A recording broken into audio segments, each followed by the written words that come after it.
If you're a student at UT, then you don't want to miss this exclusive look into the ongoing battle for food sanitation and hygiene in UT's dining halls.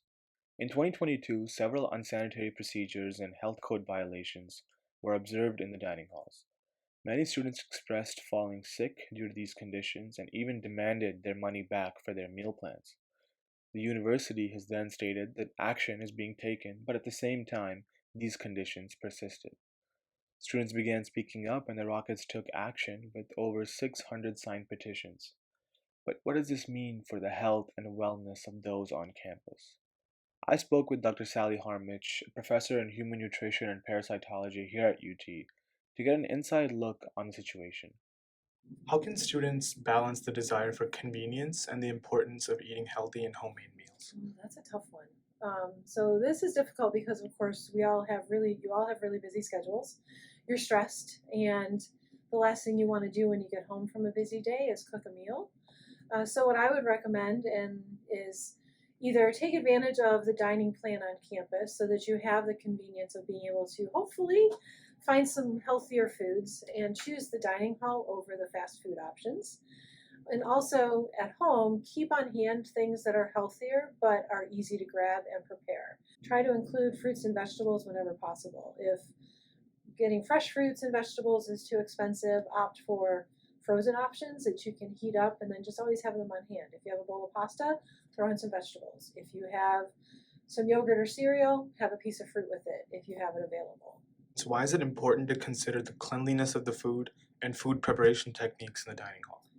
Well, obviously, we don't want students getting sick, so I think it's important that the dining services is really paying attention to all the rules and regulations. There's specific regulations in terms of preventing cross-contamination, making sure that if you have just cut chicken with a cutting board and raw chicken with a cutting board and a particular knife, that you don't then go and start cutting carrots with it, that you're supposed to wash things in between.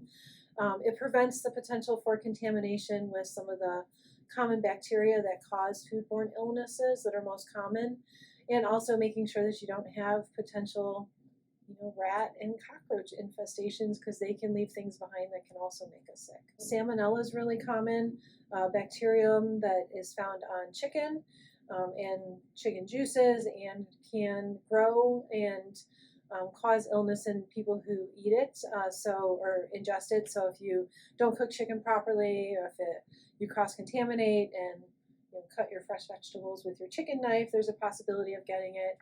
It causes pretty severe gastrointestinal issues. There's always E. coli. Some others that we don't think about. So there's like Staphylococcus aureus, which lives on the skin and in nasal passages of about 25% of all people.